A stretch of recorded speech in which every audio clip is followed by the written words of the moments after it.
승의 주일 시편 1편 1절 이하에 있는 말씀을 중심으로 해서 참된 스승의 길이라는 제목으로 말씀을 잠깐 묵상하려고 합니다. 오늘 우리 가운데에는 그동안 많은 가르침과 영향력을 받은 스승님들이 우리에게 있습니다. 특별히 이 자리에는 하나님과 교회를 위해서 주일 아침 일찍부터 또 주일 늦은 날까지 목자로, 교사로, 목회자로 헌신하고 수고해 주시는 교사분들, 목자분들, 목회자와 또 가정에서 영적인 교사로 함께하고 있는 부모님들이 이 자리에 함께하고 계십니다. 저는 특별히 스승의 주의를 통하여서 이런 귀한 분들을 우리에게 허락하신 하나님, 우리 가정의 영적인 교사로 세워주신 우리 부모님을 주신 하나님, 오늘 그 하나님 앞에 감사함으로 영광을 돌리는 예배가 되기를 간절히 소망합니다. 여러분, 오늘날 저와 여러분이 현대사회 속에서 누군가에게 가르친다라는 것, 이것이 그렇게 만만하지가 않습니다. 왜냐하면 요즘 젊은 세대 가운데에 스승이라는 자리가 점점점 사라져갔기 때문에 그렇습니다. 예전에는 스승의 날 그러면 선생님의 가슴에 꽃을 달아드리고 학생들이 감사합니다 축하하는 것이 스승의 날의 기준이었고 정통이 되어졌어요. 그런데 이제는 스승의 날이 되어지면 선생님들이 그날은 조퇴하고 싶대요. 그 날을 피하고 싶다라는 심정을 갖는 게 선생님들이라고 합니다. 왜 그렇게 됐냐면 학생들 중심에 스승이라는 자리가 사라져가는 거예요. 그 자리에 무엇이 들어왔느냐? 선생님 대신 여기에 스마트폰이 들어왔고 AI라는 시스템이 들어온 거예요. 그러다 보니까 스승이라는 개념이 아니라 내가 필요한 정보와 지식을 전달해 줄 수 있는 존재로 바꿔진 거예요. 그러니 스마트폰에게 존경을 하겠습니까? AI에게 존경을 하고 감사하겠습니까? 그러니까 선생님들에 대한 존경이 없어지게 되고 감사와 사랑을 전하는 기회들이 사라지게 되었다라는 거예요. 그런 현실 속에서 사회에 팽배해져 있는 것이 뭐냐면 포스트 모더니즘이라는 사상이 우리의 시대와 또 다음 세대 가운데에도 자리 잡고 있어요. 이 포스트 모더니즘의 핵심은 뭐냐면 절대적 진리는 없다라는 거예요. 진리는 바뀐다라는 것이고, 그 진리는 뭐라고 설명하냐면 내가 하고 싶은 대로 하는 게 진리다, 이렇게 가르치는 게 포스트 모더니즘이 가지고 있는 사상의 내용이 되어집니다. 여러분, 그런 시대를 살아가는 사람들에게 내가 말씀을 가르친다? 교회에서 표현으로 했을 때 성경 말씀을 나누는 것 자체가 얼마나 힘들고 어렵겠습니까? 그래서 교사는 외로워요. 또 교사는 어떤 순간을 보게 되어지면 치열한 영적 전투를 치르는 현장에 서 있는 최전방에 선 용사와 같다, 이렇게 설명을 드릴 수 있습니다. 그런 상황 속에서도 여전히 변함없이 주일마다 또 가정에서 우리의 교회와 가정을 위해서 섬기시는 분들, 이런 그분들에게 오늘 저는 이 말씀을 통하여서 이런 말씀을 나누고 싶어요. 내가 그런 시대를 살아가는 사람들에게, 자녀들에게, 학생들에게 무엇을 가르치고 이들을 어디로 인도할 것인가에 대한 질문을 갖게 되는데, 그 질문에 대한 해답을 시편에 있는 말씀을 통해서 나누려고 합니다. 우리가 지난주에는 욥기라는 말씀까지 마쳤어요. 오늘은 시편이라는 말씀을 묵상하고 다음 주에는 시편 다음의 성경을 묵상하게 되어지는데, 특별히 이 시편에 읽는 말씀을 묵상하게 될 때에 우리가 선제적으로 이해를 하면 도움이 되어지는 내용을 몇 가지로 말씀을 드리고 묵상을 하려고 합니다.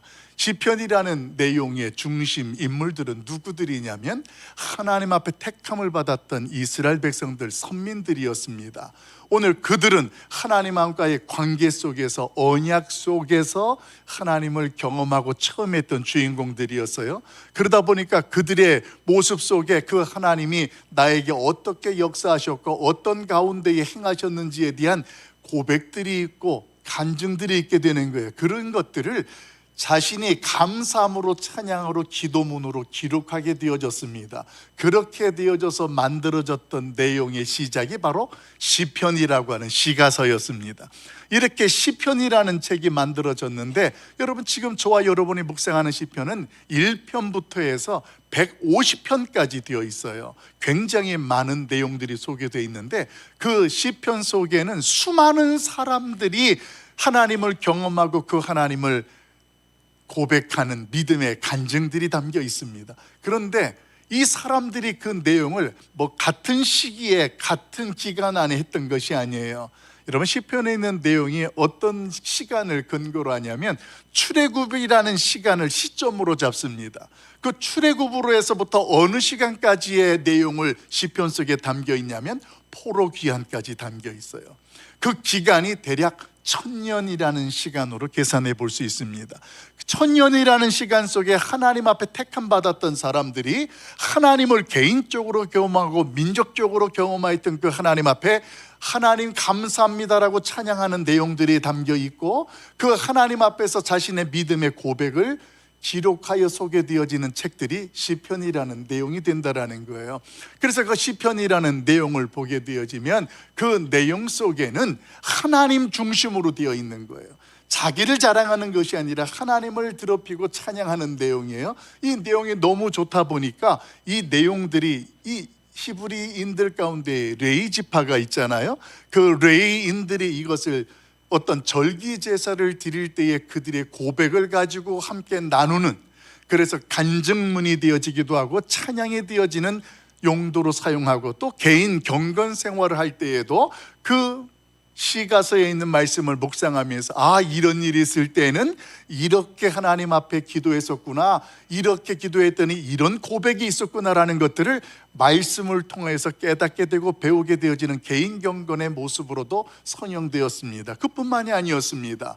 이 말씀 속에 하나님을 찬양하는 내용이 너무 귀하고 아름다우니까 그것을 성가대를 조직을 해서 거기에 곡을 붙여서 이 하나님의 말씀을 레위인들을 중심으로 만들어진 성가대가 하나님을 찬양하기 시작했습니다. 이렇게 여러 가지로 사용되어지는 이 시가서였던 시편. 그런데 그 내용이 지금 저와 여러분이 읽고 묵상하는 150편이 되어진 계기가 있었습니다. 포로에서 돌아온 이후에 우리가 묵상했던 것처럼 에스라가 있었고 느헤미야가 있었는데, 그때에 와서 종교개혁이라는 것이 일어납니다. 그동안 지키지 못하였던 절기들을 지키게 되어지는 유월절의 회복이 있게 되어지고, 안식일의 회복이 있게 되어지고, 11조에 대한 정신에 대한 고백이 있게 되어지고, 그리고 더 나아가서 오늘 그들 가운데 성전을 재건하다가 먼지 속에 감춰져 있던 성전 구석에서 두루마기 성경을 발견하게 됩니다. 그래서 말씀으로 서자, 우리가 다시 한번 하나님 앞에 하나님의 백성들로 나아가자라는 영적 개혁이 일어나게 되어져요. 그때에 시편에 있는 말씀들을 다시 한번 정리하게 되었으면서 그때 완성된 것이 시편 150편, 저와 여러분이 지금 묵상하는 내용이 되어졌습니다. 그러니까 그 이전에는 굉장히 다양한 사람들이 다양한 시대에 많은 고백들이 있잖아요. 여러분, 대표적으로 출애굽 때에 지도자였던 사람이 누구였냐면 모세였잖아요. 그 모세가 출애굽 과정 속에 하나님 앞에 고백했던 시가 시편 90편입니다. 90편에 보게 되어지면 출애굽 역사 속에 하나님이 어떻게 역사하셨고 그것들에 대해서 그들의 믿음으로 어떻게 고백했는지가 등장하게 되어지고, 그리고 마지막 포로기한 생활 가운데에 하나님이 어떻게 우리를 지키시고 도우시고 인도하실지를 확실히 믿음의 고백으로 드렸던 기도문과 간증문이 시편 126편에 보게 되어지면 잘 소개됩니다. 여러분, 우리가 126편에 있는 내용을 우리가 잘 아는 내용이 있어요. 눈물로 씨앗을 뿌리는 자는 반드시 기쁨으로 그 단을 거두리로다. 이게 이제 바벨론의 포로 가운데에 하나님 앞에서 이 상황을 견디고 믿음으로 나아가면 반드시 기쁨으로 단을 거두는 것처럼 우리를 언약하신 말씀대로 해방시켜 주실 것이고 귀환하게 주실 것이다라는 간증 내용 기도문들을 기록한 책들이 시편의 구석구석에 있습니다. 여러분, 시편 150편 전체 내용 속에서 하나님의 말씀을 중심으로 우리에게 가르쳐주고 깨닫게 해주고 고백하는 성경이 있어요. 그것이 시편 몇 편이냐면 119편입니다. 그래서 119편에 보게 되어지면 성경 시편 가운데 가장 길어요. 하나님의 말씀에 대한 고백과 가르침과 교훈들이 그 내용 속에 소개되기 때문에 그렇습니다. 여러분, 이런 내용들을 이렇게 말씀을 드리면서 저는 오늘 시편이라는 전체 안에 담겨 있는 공통적인 특징을 4가지로 여러분에게 소개해 드리려고 합니다. 시편이 가지고 있는 4가지의 특징, 우리 방송실 도와줄까요? 그 특징 중에 첫 번째는 뭐냐면, 아까 말씀을 드린 것처럼 시편은 택함 받은 선민들의 신앙 고백이라고 했잖아요. 그 선민들의 고백이 무엇과 연결되냐면, 자신들의 삶의 현장 속에서 하나님을 경험하고 체험했던 것을 기록하고 고백한 내용이 시편에 들어 있습니다. 이것이 공통적으로 가지고 있는 거예요. 그 다음에 두 번째는, 오늘 시편이 가지고 있는 것 보여줄까요? 두 번째는 모든 내용이 기록된 시기를 망라하여 천년이라는 시간 속에 흩어진 내용들이지만 모두가 다 뭘 가지고 있느냐? 역사적 배경. 이 말을 다른 말로 바꾸면 그냥 그들이 느끼고 감정으로 기록한 것이 아니라 현실적으로 역사 속에 일어났던 사건들 속에 고백되어지는 하나님 앞에서의 내용들이 기록된 것이 시편이라는 거예요. 그렇게 시편에 있는 내용은 운율적이고 감성적인 시의 내용으로 기록되어졌지만 이것들은 모두가 다 역사적 배경과 사건을 근거로 한다는 것입니다. 그리고 세 번째 특징은 어떤 것을 가지고 있느냐? 모든 시편이 노래 형식으로 되어져 있습니다. 그 노래 형식으로 되어 있는데 그 노래를 통해 자기를 자랑하는 것이 아니라 하나님을 향하는, 그 하나님을 향한 기쁨과 신뢰를 오늘 그들이 하나님 앞에 고백하는 진솔한 영혼의 거울과 같은 내용을 담고 있다. 이런 공통점을 가지고 있는 것이 시편이 가지고 담고 있는 특징 세 번째입니다. 마지막 네 번째는 모든 내용들이 다른 성경들과 달리 굉장히 논리적이고 객관적인데, 한 가지 차이가 있다면 다른 성경들은 하나님께서 우리에게 말씀하시는 내용으로 마치 규례와 명령과 같이 느껴지는데, 이 시편은 그렇지가 않아요. 오히려 이 땅에 사는 인간들이 하늘에 계신 하나님을 향하여 올려드리는 우리의 기도문이 되고 고백이 되어지는 내용. 이렇게 해서 시편에는 크게 공통적인 4개가, 다른 성경들과도 공통적인 내용들이 있지만 그것과 함께 특별히 네 번째 있는 내용들은 우리가 이 땅에서 하나님의 은혜와 그 하나님의 역사를 경험하면서 고백되어지는 내용이나, 또 감당할 수 없는 형편 속에서 하나님 앞에 기도를 드릴 때에 시편의 성경에 소개되어진 사람들은 어떻게 그 하나님께 기도를 했는지를, 그 내용을 묵상하고 읽으면서 알게 되는 거예요. 그래서 여러분, 우리가 오늘도 찬양을 드렸습니다만, 여러분 CCM이라는 찬양이나 찬송가에 보게 되어지면 저와 여러분들이 알고 있는 성경 말씀에 곡을 붙여서 그것을 찬양으로 부르는 곡들이 많아요. 이게 이제 레이 사람들이 그동안에 어떤 자기들이 작성하고 고백했던 그 글에다가 곡을 붙여서 절기제사 때 사용했던 것처럼 저와 여러분은 그것을 예배 때 찬양으로 사용하는 것입니다. 그리고 또 예배 때 교독문이라는 것을 저와 여러분이 하나님 앞에 말씀으로 서로 화답하며 교독하는데, 그 내용도 우리가 그냥 읽는 것 같지만 그 내용이 다 어디 있냐면 다 성경에 기록되어 있는 말씀들 중에서 그 하나님 앞에 기도하는 내용이나 찬양으로 고백하는 내용들을 모아서 만들어진 것이 교독문이에요. 그래서 교독문은 성경 말씀이 흩어져 있는 것들을 다 이렇게 같은 주제로 묶어서 고백하는 내용들. 그러니까 여러분들과 예배 때마다 우리가 하나님께 찬양을 드리는 것도 하나님의 말씀을 하나님 앞에 신앙의 고백으로 드리는 찬양이고, 교독문도 그 하나님께서 그 말씀 속에서 역사하셨던 것들을 확신하면서 그 하나님 앞에 말씀과 믿음으로 나아가는 거예요. 그래서 시편을 묵상할 때 저와 여러분이 두 번째로 놓치지 말아야 될 것이 뭐냐면, 시편 속에는 하나님 앞에서 그 하나님을 직접 경험한 개인이거나 민족적인 사건들을 통해서 오늘 그들의 신앙의 고백이 있고 기도가 있기 때문에 이들을 우리가 성경을 읽으면서 이들은 우리의 뭐가 되느냐? 영적인 믿음의 선배의 스승의 모습으로 저와 여러분에게 다가온다라는 것입니다. 그래서 이거 읽으면서 나도 이런 힘들고 어려운 일이 있을 때 보니까 어떤 사람, 다윗이라는 사람은 이렇게 하나님 앞에 찬양을 하였고 이렇게 하나님 앞에 고백을 하였더라라는 것을 말씀을 통하여서 배우면서 그들이 간 그 믿음의 길을 우리도 그 말씀을 묵상하면서 그 말씀 앞에 서고 나아가게 되는 거예요. 오늘 그런 사람을 시편 1편 1절에서는 뭐라고 설명하냐? 설명하냐면 그런 사람을 복 있는 사람이다 이렇게 이야기를 합니다. 그러면 복 있는 사람이라는 말을 시작하는 시편 1편 1절의 시작이 왜 복 있는 사람을 이야기를 하냐면 오늘 하나님 앞에서 이 땅에도 이스라엘 백성들이 택함 받은 선민이 되었던 것처럼 이 시대에도 하나님 앞에 은혜로 택함받아 구원받은 하나님의 자녀들이 이 땅에 살아가고 있다는 거예요.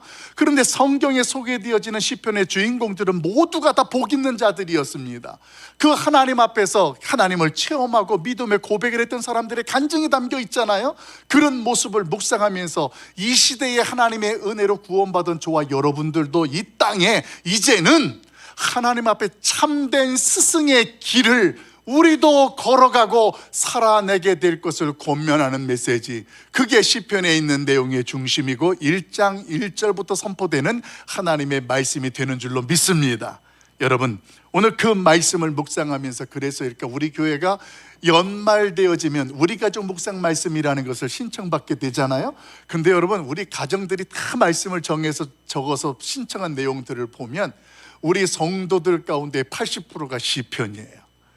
그렇게 시편 말씀이 은혜가 되는 게 많은 거예요. 그런데 그렇게 많은 분 가운데에 두 곳에 집중되어지는 말씀이 있어요. 그 중에 하나가 본문 말씀이에요. 복 있는 사람은 이 말씀을 너무너무 가정마다 좋아해서 그 말씀을 정하신 가정들이 있고, 두 번째 정한 말씀이 어디일까요? 거기입니다. 시편 23편 말씀. 여호와는 나의 목자이시니. 그래서 시편의 1편이나 23편 말씀은 모두가 다 좋아하는 말씀이에요. 여러분, 그 말씀이 시편의 중심이 되는 건 맞습니다. 그런데 시편 1편 1절 이하에 있는 말씀 1편은 시편 150편을 열고 들어가는 대문과 같은 역할을 해요. 왜 대문과 같은 역할을 하냐면 복 있는 자로서 하나님 앞에 택함 받은 자가 너희들이고, 복 있는 자로서 우리가 살아가는 정체성에 대해서 설명해 주는 게 1장 1절부터 시작이 된다면, 시편 150편으로 가면 150편 6절에서는 뭐라고 그걸 탁 터뜨리냐면 호흡이 있는 자마다 여호와를 찬양할지어다 그러면서, 복 있는 사람은 복 있는 자의 삶 속에서 하나님을 바라보고 그 하나님을 찬양하고 경배하는 자의 모습으로 서는 모습을 우리에게 깨닫게 해주는 줄로 믿습니다. 여러분, 이렇게 되면 시편에 있는 1편부터 150편에 있는 내용들이 개론적으로 정리가 되어지고 이해가 되어져요. 자, 그러면 구체적으로 하나님 앞에서 저와 여러분이 오늘 시편 속에 소개되어지는 믿음의 선배들을 통하여, 그들은 우리의 이미 참된 스승의 길을 걸어갔는데 그들을 통하여서 우리도 이 세상에 예수 그리스도를 통하여서 하나님의 자녀가 되어진 택함받은 주인공으로 우리가 지금 이 시간 모두가 다 하나님 앞에서 참된 스승의 자리에 섰다라는 사실을 깨닫게 하는 바, 그러면 참된 스승의 모습은 구체적으로 어떤 모습을 성경은 선언하느냐, 그걸 1편에서 다루게 되는 겁니다. 그래서 1편에서 참된 스승의 모습은 어떤 모습이냐, 1절과 2절 말씀 같이 한번 읽어보도록 합니다. 1절 2절 말씀 같이 봐요. 시작. 복 있는 사람은 악인들의 꾀를 따르지 아니하며 죄인들의 길에 서지 아니하며 오만한 자들의 자리에 앉지 아니하고 오직 여호와의 율법을 즐거워하여 그의 율법을 주야로 묵상하는도다. 아멘. 1절 2절 말씀은 굉장히 중요하게 선포되어지는 핵심이 있습니다. 그것은 뭐냐면 하나님 앞에서 오늘 저와 여러분이 구원받은 자로서 이 땅에서 어떤 모습으로 살아가야 되고 어디로 향하여 가야 되는지를 분명히 보여줍니다. 이것은 어쩌면 우리가 개혁주의 신앙에서 매우 중요하게 여기는 거예요. 여러분, 개혁주의 신앙의 정수, 그 중심 주제는 뭐냐면 우리 자체가 누구인지를 알고 그 하나님을 어떤 분으로 고백하는 것이 중요합니다. 그래서 저와 여러분은 성경에서 우리를 뭐라고 선언하냐면 우리는 전적 타락한 존재라는 거예요. 그래서 하나님의 은혜가 아니고서는 이 세상을 살아갈 수가 없는 존재라는 것을 분명하게 선언합니다. 오직 그 하나님의 은혜와 하나님의 말씀이 아니면 살아갈 수 없다라는 것을 깨닫게 해주시는 말씀이 1절 2절이에요 그래서 복 있는 자는 내가 하나님 앞에 죄인이고, 그리고 그 하나님의 은혜가 아니면 말씀이 아니면 살아갈 수 없다라는 것을 인정하는 사람, 그 사람이 바로 복 있는 자리에 서는 사람이고, 그 사람은 참된 스승의 길을 걸어갈 수 있다라는 것을 분명히 깨닫게 합니다. 여러분, 이 세상의 사람들은 어떤 방식과 무엇을 위해서 살아갈까요? 오늘 말씀의 근거에 보면 1절부터 이렇게 소개합니다. 세상의 꾀를 따르는 자들이다, 이렇게 이야기를 해요. 여러분, 세상의 꾀라는 것은 세상의 방식을 말하는 거예요. 세상의 가치에 의해서 기준이 판단되는 거예요. 그러니까 내가 생각하는 것이 진리가 되는 것이고, 내가 생각하는 방법이 오늘 옳은 행동으로 이어지는 거예요. 그것을 오늘 성경은 세상의 꾀를 따른다, 이렇게 표현합니다. 그러면서 두 번째로 세상의 사람들의 모습을 죄인의 길로 가는 자들로 설명합니다. 여러분, 생각하는 것 있잖아요. 꾀를 우리가 생각이라는 말로 설명할 수 있는데, 이렇게 꾀를 부리는 사람들이 그 생각이 그다음 뭘로 드러나게 되냐면 행동으로 드러나요. 죄악된 길로 가는 것을 그렇게 표현합니다. 그리고 세 번째에 그 사람들의 모습을 오만한 자의 자리에 앉게 되어지는 그런 모습으로 설명합니다. 이게 세상을 살아가는 사람들의 모습이에요. 그러면 오늘 복 있는 자, 다시 말해서 하나님의 백성으로 택함 받은 참 스승의 길에 들어선 자들은 어떻게 살아가느냐? 그들의 모습과 전혀 다른 거예요. 하나님의 말씀을 알게 되어지니까 복 있는 자로 서게 되어지면서 무엇에 순종을 하고 그리고 무엇을 거절해야 되는지를 아는 모습으로 서게 되는 거예요. 결국 오늘 하나님 앞에서 복이 있는 자라는 개념 속에 담겨 있는 참된 스승의 길은 어떤 모습을 전제로 하느냐? 순종과 거절이라는 분별된 삶을 살아가는 사람, 오늘 그 사람이 참된 스승의 길을 걸어가는 주인공이 되는 줄로 믿습니다. 세상 속에서의 가치가 아닙니다. 세상 속에서의 가치로 살다가 보면 그들이 꾀를, 방식을 추구하게 되어지고 죄악된 행동으로 나아가게 되어지고 오만한 자리에 서게 되는 것이 세상 방식이에요. 그런데 참된 스승은 그게 아니라는 거죠. 우리 방송실 한번 도와줄까요? 죄라는 것이 우리 인간들의 모습을 어떻게 전제하고 지배하게 되는지를 정리하면 이렇습니다. 여러분, 우리가 죄를 짓기 전에 제일 처음에 우리 안에 드는 것이 생각이라는 것으로 들어와요. 생각이라는 말이 있고 세상 방식이라는 말로도 이해해도 됩니다. 익숙해져 있는 세상 방식과 생각이 우리 안에 들어오면 이것이 우리 안에서 무엇으로 드러나게 되냐면 행동으로 드러나요. 그것이 죄악된 것이 되는 거예요. 여러분, 세상 방식으로 추구하고 살아가다가 보면 우리의 현실은 세상 속에 속한 구별되지 아니하는 죄악된 현실을 살아가는 모습을 살게 됩니다.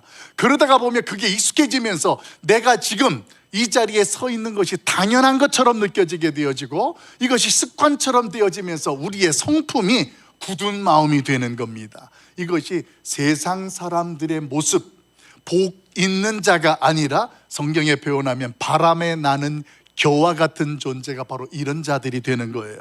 여러분, 오늘 이런 말씀을 묵상하면서 저와 여러분이 확실하게 구별해야 될 것이 있어요. 그것은 뭐냐면 우리는 스스로가 타락한 존재이기 때문에 하나님의 말씀을 묵상하고 가까이 하지 아니하면 나도 모르는 사이에 세상 방식과 생각에 젖어들 수밖에 없고 우리의 행동은 그 속에 빠질 수밖에 없는 약한 존재라는 것입니다.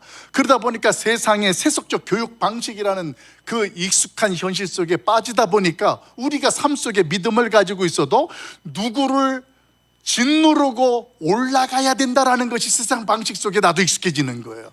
그리고 더 나아가서 세상의 경쟁 가운데에 내가 지면 안 돼요, 이겨야 된다라는 세상 방식 속에 우리가 살아가는 거예요. 그러다가 보니까 점점점 우리의 모습이 어떻게 됩니까? 나의 성공이 우선이 되어지고 하나님의 주권은 차선이 되는 거예요. 이렇게 신앙생활하면서도 우리 안에 이런 문제들이 일어나게 될 때 우리를 그냥 가만히 내버려 두면 안 되는 거예요. 하나님 앞에서 우리가 말씀을 묵상하면서 우리가 세상 교육 방식을 어떻게 되느냐, 거절할 수 있는 하나님의 사람들이 되어야 될 줄로 믿습니다. 우리가 잘 알고 있는 스퍼전 목사님이 이런 말씀으로 우리에게 교훈했습니다.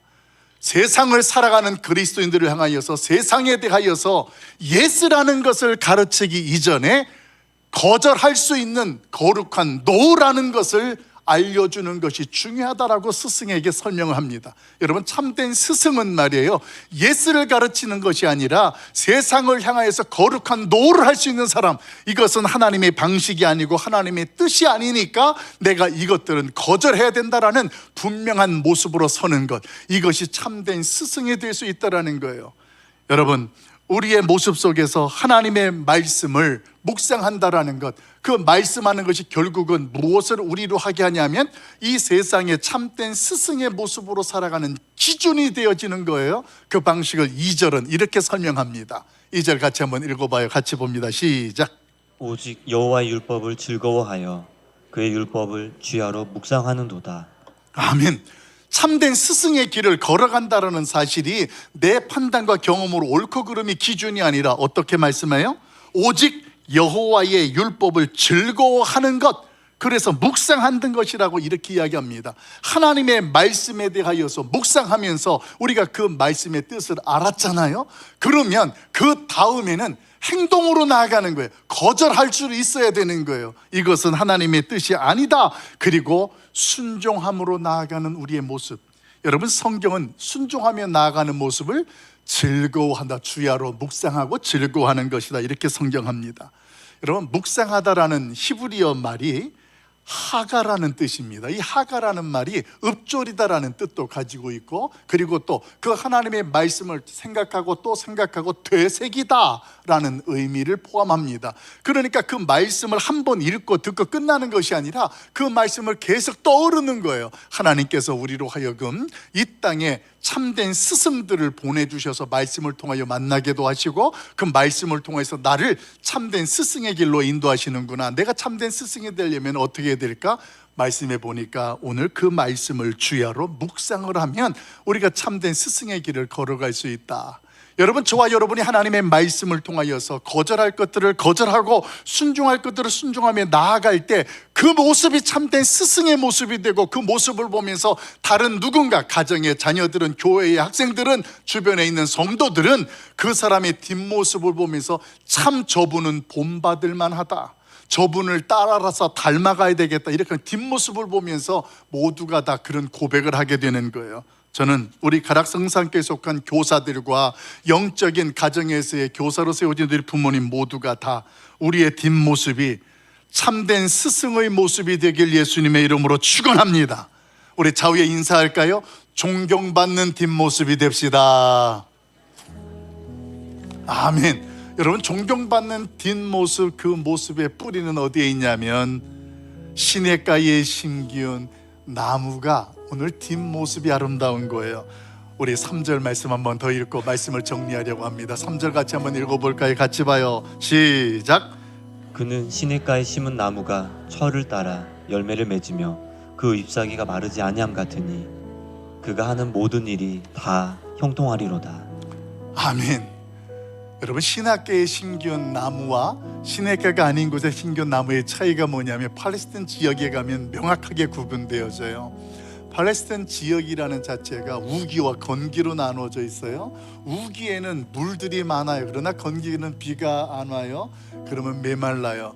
그럼 거기는 간헐천이라고도 하고 와디라고 하는 이런 계롤이 있는데 그것은 우기 때에 만들어지는 거예요. 근데 비가 안 오면 사라지니까 그런 간헐철 근처에 있는 나무들은 다 공통점이 뭐냐면 작아요.